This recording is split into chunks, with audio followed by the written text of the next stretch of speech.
Good evening, everyone, and welcome to another of your spooky sessions with me, your host, Hedda Gold. I hope everybody is keeping fine and well at the start of another new weekend, and I hope that you, wherever you are in the world, are going to make the best of things. And whatever it is you do, then I hope it's the happiest time ever for you.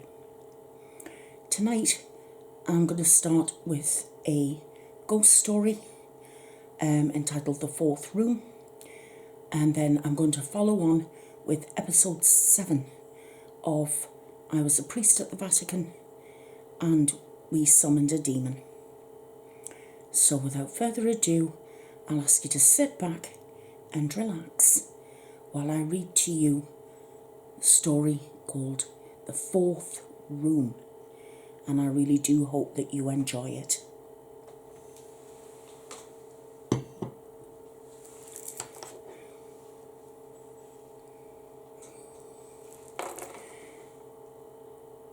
My family usually spends summer in our ancestral house in Batangas, where my grandparents from my father's side live.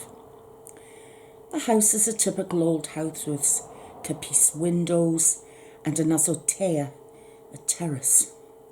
It has 4 bedrooms, a spacious living room, a dining room with an antique table and matching chairs that can accommodate 12 persons, a kitchen, though filled with modern appliances.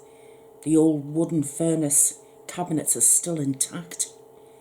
Staying in our ancestral house always makes me feel that I'm wrapped up in the Spanish era.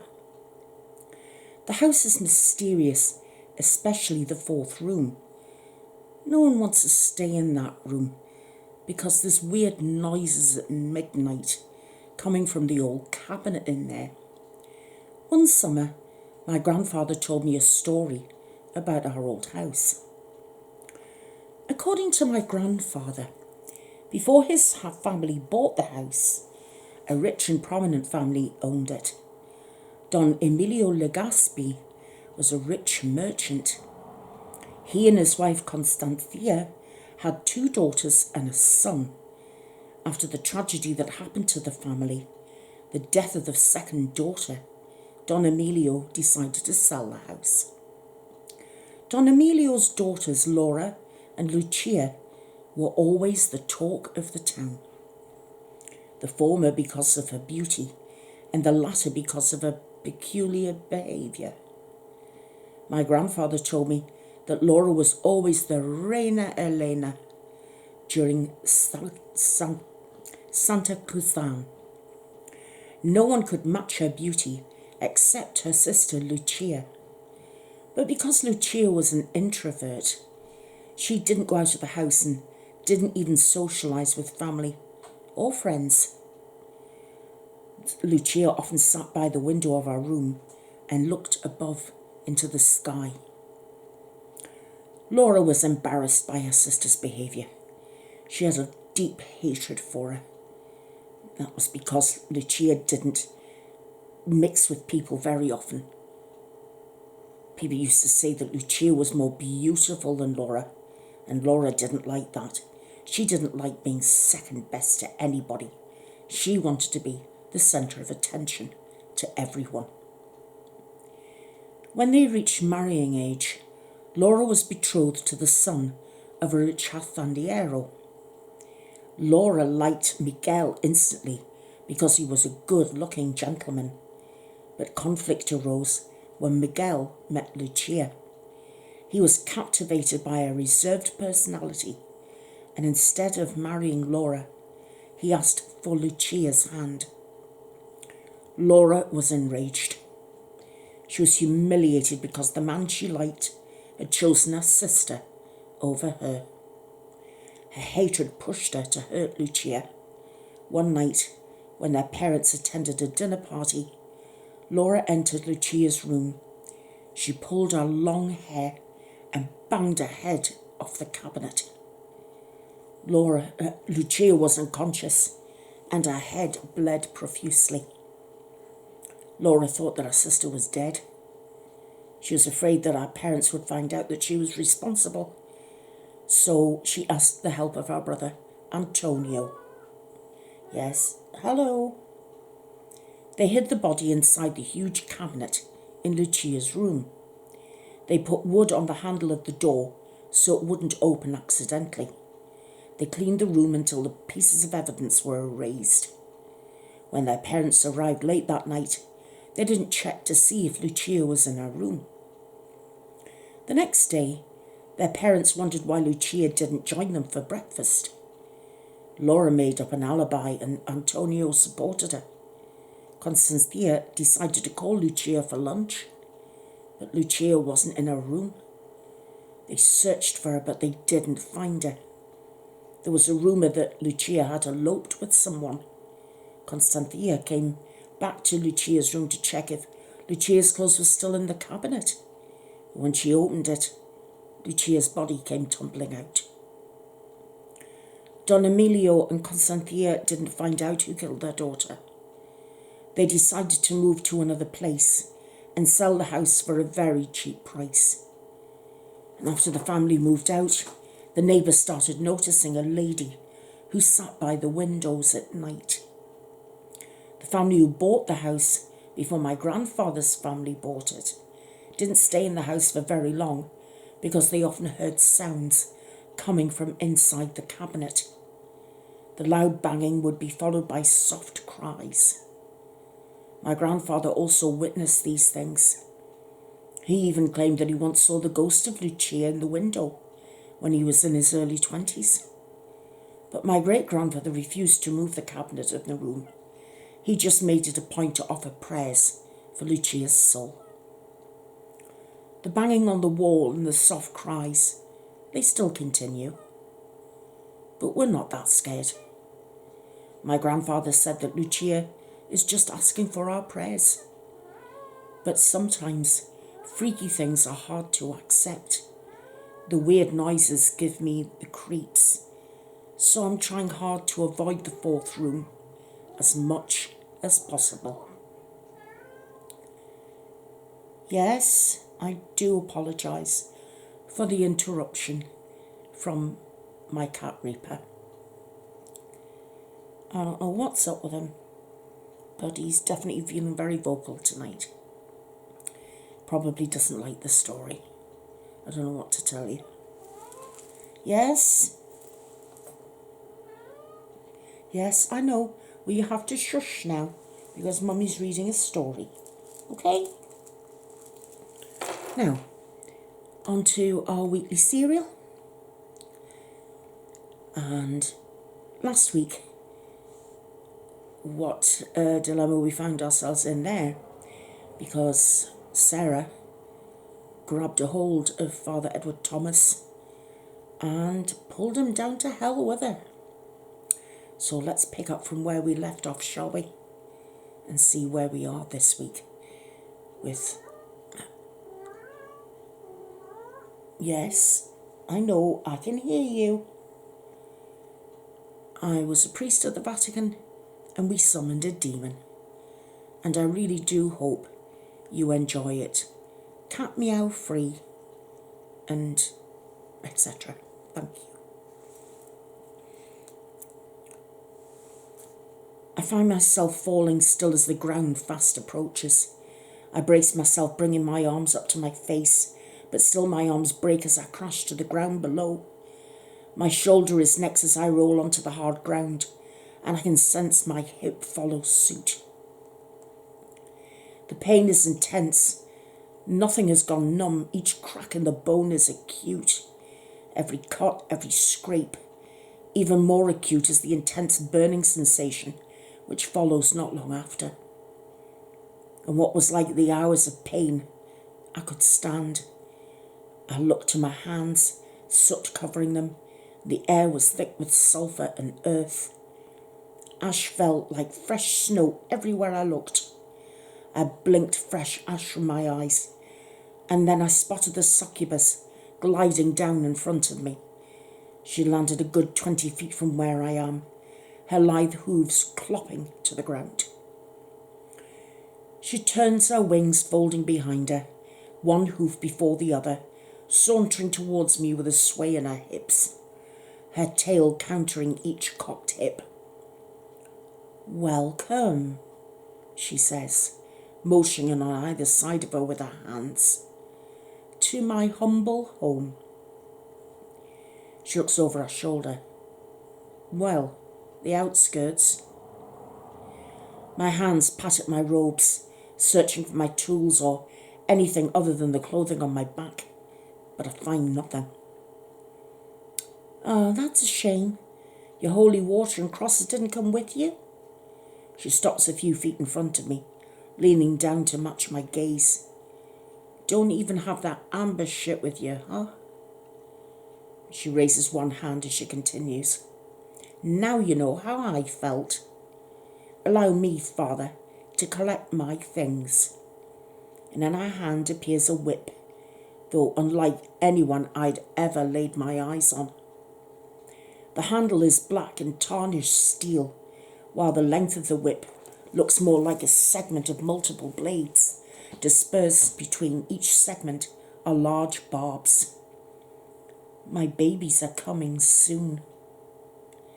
I spot 2 black clouds of ash blasting towards her. The first ash cloud smacks against her back, wrapping around her chest, arms, neck, and covering her wings. Her upper body clad in a heavy-looking black plate armour with green jewels on each of her shoulders. Even her neck appears armoured, the plating seeming to blend into the flesh of her cheeks. The jewels on her pauldrons look almost like her eyes, and I can even spot the shadows of irises glaring back and forth. The second ash cloud collides with her rear, wrapping around her hips and down her legs, even swirling around her tail. As the ash dissipates, it clothes her legs in even heavier armour, her hooves even covered in a layer of black metal. Her tail now looks similar to her whip, with the tip acting as a blade itself. A pair of green jewels now adorn either side of her shapely hips, and I can see the same frantic irises within them. Now armoured, she sauntered over. "If I was summoned with my babies, Father, I'd have opened the gate in about 5 whole minutes." Our wings spread. The grinding of metal on metal pierces my ears as she now floats, her feet inches from the ground. In an instant, she's several hundred feet in the air, and then in another, she's behind me. The bite of our whip strikes across my back, a deep wound being made. I fall to my knees from the shock. "You know, Father, it's not the constant pain down here that sucks so much. It's the healing part." She moves in front of me, her metal-clad wings making a nails-on chalkboard sound as she closes them. That's the real bitch. I groan as the wound on my back sears in pain. "Why?" The grip of her whip against my chin forces me to face her. "Because you sent me back here. You sent me back here after I escaped, and I am fucking furious." She growled at me, slapping the handle of the whip across my face. Blood drips down my cheek and over my chin. "You know what these are all made of? My babies?" She taunts. "Somehow I feel you're going to tell me regardless." I respond, doing my best not to focus on the pain in my back and face. "These were souls," she boasts, emphasizing her armour and weapons. 3 souls, one in my lovely whip. One lucky bastard gets strapped to my tits, and the other gets the pleasure of caressing my beautiful hips. She smiles. And more. She brings the handle of her whip to her black plush lips in thought. "Though maybe, if he's wired like you, he's not too pleased about it." I stagger back to my feet, and I'm rewarded with a slice to my shoulder, sending me back down to my knees. You don't get permission to stand. Here, I'm your god. The succubus now places a heavy hoof on my back. In fact, she presses on my back, sending me flat on my face. Kneeling is too good for you, worm. My face in the ash and dust, coughing as my nose and throat burn from the irritation as I inhale. You know, folks pay good money for this treatment, the succubus snickers. You're my bitch until that choir boy pulls your soul out of here. And considering how green he is, you might be here for a hot minute. She giggles to herself. Hot minute. Oh, Sarah. Gasping, I manage a question. Why make me suffer? A hoof grinds into my back as she explains. Because all I wanted was to be with my family. And then you went and came and you fucked it up. Yet more ash and dust choke me as I explain. We did nothing. It was you who brought ruin to your family. She removes her hoof from my back and soon finds myself in my gut. I sail through the air, landing on the hard ground. She was nowhere near this strong earlier. Does her armour make her this much stronger? Next, I see both of her ironclad hooves slam down in front of me, and she picks me up by my robes. I fucked my life up, not theirs. I set them up for life. My husband, my son, they ought to have been fine without me. My feet dangling, I explain myself to her. Your husband, after your death, suffered a great depression. His law firm failed. Everything you gained with your pact soured. She dropped me, gasping, but I continued. The riches your father-in-law had invested vanished with the dot-com crash in the 90s. He took his life when he lost his fortune. Your husband died of heart failure a few years later, while struggling to rebuild his lost fortune. Shut up! A hoof yet again finds my gut. Shut up, you fucking liar! Soot makes me wheeze as I try to catch my breath. I gasp out. Ask the one who brought you. He'll tell you. It's at this point I'm aware of a dull wailing, cries of thousands out in the distance. That pact cost too much to just have everything fall apart. It wasn't just my soul after all. She glared at me. And my fucking soul's worth of demonic power. Her hoof smashes down on the ground, dust floating in the surrounding air, cracks forming under her hoof, green flames sparkling between said cracks. Sitting up and wheezing again, I said, What do you mean? The succubus glares and daggers at me. My soul was a part of the pact, but I wasn't the only one going into the body. I was just the core. Sara Baker would be the main ingredient, but there were others. The other was the one who gave this body, the porn star heroin addict, who sold her body to cultists to get a fix. She sold her soul for a fucking fix, and that's when her soul got transmuted into this. She motions to herself. The beautiful damn bitch before you, the 3 cultists who were there were my first snacks. So it took 5 souls to make the beauty that is me. She marches towards me, her hooves and hips still sauntering, even if it is intentional. But it's her nature. You're telling me that even after all that, everything I worked for in my life fell to shit? I cough to clear my throat as I affirm. such as the cost of a deal one makes with a demon. Succubus glares at me. The things you're claiming, they aren't true, because none of that was part of my pact. Coughing, still I manage. What was it? What was so tempting that made you sell your soul? Succubus's hand grips her whip. You wouldn't understand. I get myself seated before her, my head too dizzy to stand. Try me.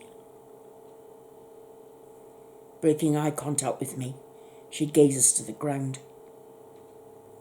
I wanted to be beautiful. My brow furrows. That's all? Her hoof crashes to the ground, more green sparks and flames shooting through the cracks made, her eyes burning green. That's all? Yes, fine, but you don't understand. No one did. The smart girl in class, the one who's bullied all the time, the one pushed around, who tries to get everyone's approval. That was me. Worse yet, my life was getting worse day by the day. Clearing my throat, I figure I may as well taunt more out of her. You and I walked different paths when offered the same obstacle. Oh, please, she shouts. At least you had your physical body intact.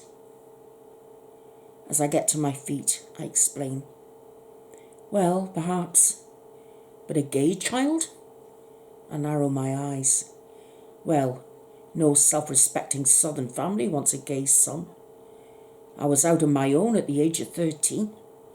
That's when the church took me in, and I found God. I wipe more ash from my eye. What did you do when you were 13? I ask her. Succubus frowns. I was the smartest girl in my class. Braces? Fine, I get it. Posture brace? Fine. Help me carry my friends' books? Friends I wanted to impress? Wanted to like me? She scoffs. But then the day my legs stopped working, my arms had issues carrying the books of my fair weather friends. And they all left when they heard. She sings songs. Amyotrophic lateral sclerosis. A wheelchair at best, and completely paralysed, but death by age 20 most likely. Frowned. I said, so not just your beauty, it was your health. The succubus rolls her eyes. But as my dear mother would put it, it's all God's plan. Well, God's plan sucked, Father. You'll have your mind. Fat lot of good that would do. I suppose you'd not be pleased to know a man with a similar diagnosis lived to 76, I said. I'm sure he walked everywhere, huh? Succubus says, tapping her hoof on the dirt. Thanks, but no thanks. Yes, suffering in a chair would be much more preferable to, well, this. I motioned around me. The price paid for dealing with demons. The succubus's eyes narrow, as do the eyes within the gems on her hips and shoulders. I'll show you the cost, Father. She grabs me by the neck, her gauntlet-clad hand digging claw-lined fingertips into my flesh. Fresh blood trickles down my neck as she manhandles me. She brings me near the edge of the cliff and drops me to the ground. She crouches down on her haunches, her hands on her thighs, as she surveys the horrible sight before me. Fiery pits of molten stone and sulphur burn across near endless planets. With each fiery lake, massive horrors line the shores. They corral figures I assume are lost souls into the fire or doing horrific things to them, should they not fall in. They devour some lost souls. Some are dismembered, some chased. Massive goat-like demons crowd the lakes, others hulking amalgamations of animal and man. Some appear to be half serpents, others fly through the ash-filled air with ease, each a different nightmare in their own right. Further off in the distance, all tinged in a red glow of the fires below, no light reaching from above, I see walls and grand structures. Through the air over these walls fly more horrific creatures. Screeches and screams echo across the hellscape before me. At the centre of it all, a giant white spire almost touches the stone roof that is over the giant plains. Seared red and brown stalactites hang from the ceiling, some massive, others appear smaller and spike-like, as if to deter someone from going to the ceiling. The succubus seems more serene now, as she glances at the central tower. That's the Blade of Pride. You can guess who lives up there above all of us. My eyes go wide at the thought. Yes, God in heaven. God isn't there, obviously, Father, the succubus taunts. Shh, yes, I know. It's made of souls too. Everything here is. If they don't break you, you suffer. If you fall apart, your mind breaks. You become an inanimate object down here. Sometimes you're made into something useful. She drags her finger across her metal-clad thigh, and I spot the irises of the jewels in her hips almost rolling back in obscene delight. Sometimes you become a brick. She stands, eyes far away. I sometimes envy the bricks. As my eyes adjust, I notice one black horror in the sky growing larger. I get to my feet, backing away. To my surprise, the succubus does the same. Are you seeing that giant black dragon coming at us, or is it me being paranoid? I see it, I confirm. The succubus turns, defeat crossing her face as she does. Her back is to me, and to the approaching dragon as the whip slides from her hand. Father? Blinking ash from my eyes, I look at her in a different light. Her eyes are watering as tears try to fall, but they turn to steam as they touch her cheeks. Even the eyes on her armour now appear to be blinking away tears, frantically looking left, right, and behind themselves somehow.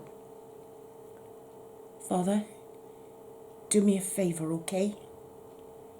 When you get out of here, please tell my son, Jason, that I'm proud of him. Okay? I nod, hearing the mighty roar of the rapidly approaching beast. And kick Yubiel out of my grandson too.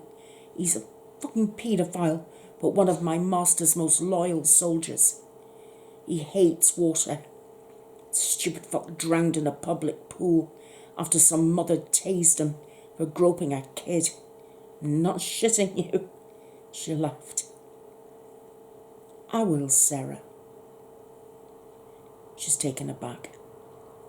That's the first time I've heard you use my name. This is the first time you behave like a human being, I said.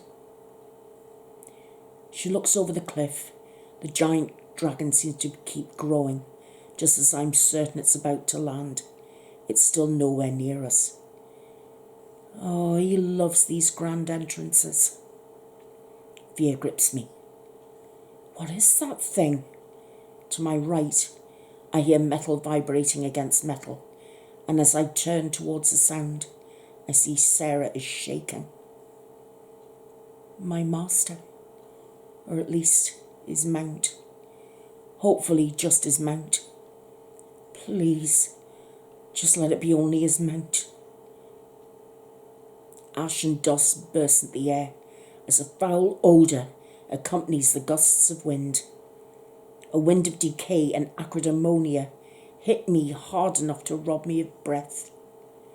A massive head of a dragon is before us through the dust and the wind sent to the air. Its scales are not solid, but rather worn, damaged and scarred. The drake's eyes are milky as well, where it would look like a pair of massive horns curl round either side of its mighty head. One horn is sheared off. The head is the size of a tractor-trailer. Drool sloughs of the side of its mouth as it snorts a sickening breath through its nostrils. Its mouth opens and it emits a heinous breath as a booming voice speaks. "Welcome back, harlot." "Always a pleasure, Alicia, you stinky bitch," Sara says, holding her nose. "Here to pick me up?" The dragon exposes massive rows of sword-like teeth as she grins. "Oh no, I'm dropping off." The ground quakes beneath us as we hear a clattering of metal. Heavy footsteps make their way from somewhere behind the dragon's giant maw. The dragon's head rises into the air, hundreds of feet, its mighty neck making its head vanish into the ash-filled air above. A few steps of massive claws reveal something even more terrifying approaching us. Black and red plate metal scrapes against itself as the creature wearing it strolls towards us. Heavy black sabatons cover huge feet that shake the ground with each footfall. Heavy thick greaves move up thick legs. A tattered and stained red cloth hangs from a belt wrapped around a similar black armour. On each side of the belt is what may be a living creature attached and dragged behind. A defanged and lethargic serpent slithers behind, though the size of the thing rivals the largest snakes I've ever seen on earth. I see venom dripping from half-broke jaws, sunken black eyes adorned scales that should have been shed ages ago. At this creature's hips is a myriad of blades, long swords, daggers, short swords, at least 5 on each hip. Some swords have blackened handles, some to have white and beautiful hilts made of silver and gold. Tarnished, but they still look like works of art. A chest larger than across most men, are tall, leads up to what appears to be 3 heads. On his far left, a mighty bull's head, made of metal and thick black leather. Its horns long and tipped in sharp points. Its eyes burn red as foaming saliva drips from its mouth. On the opposing shoulder is a similar head, its eyes burning green, though this head is that of a ram, its massive horns spouting from a head made of metal and matted wool. Between both heads is a helm with a tarnished brown crown welded to its head. Burning wisps of green steam rise from the eyes behind the slit visor. Still more steam rises from the vicious-looking metal mouth. I can see nothing behind the opening of the helm, as it appears obscured by a pitch-black darkness, not even penetrated by the burning light of his eyes. Behind the creature, heavy and rusted chainmail clothes a pair of gargantuan black feathered wings full of ash and black soot.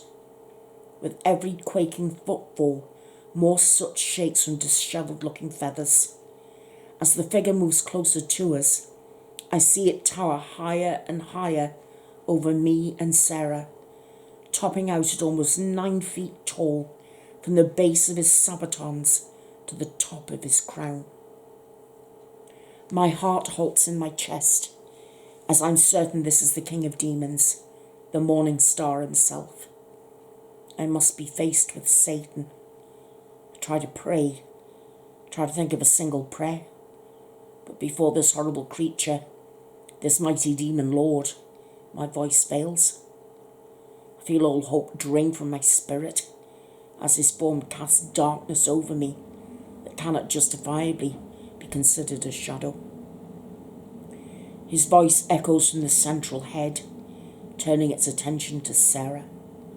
The voice is deep and rumbles forth from his chest, exiting from a mouth hidden under the centre helm and shaking the air and ground around us. Sara. He speaks in what I can only call disappointment. You've failed me.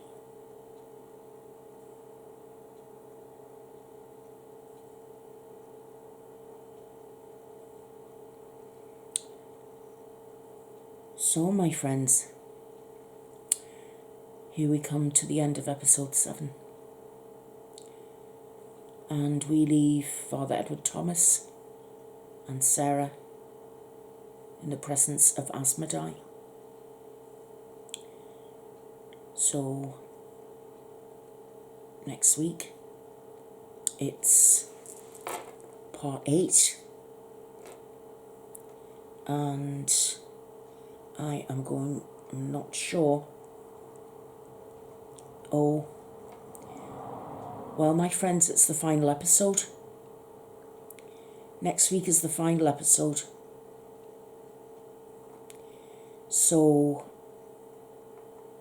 after that, the final episode of what finally happened to Sara, her punishment from Lucifer, I will be reading that to you the following week. So that ties up Sara's story completely. But next week is the very last episode of the priest's story. And then I'm going to start on the restoration. And that's when all the other bits and pieces start to add up and tie together. About the temple, about Timothy Crestfall, about Jorge. Everything will start to make sense, and it will all come together for all of you who have followed the stories from the beginning. Anyway, I'm sure that it's been a long one tonight. I do hope you've enjoyed both stories.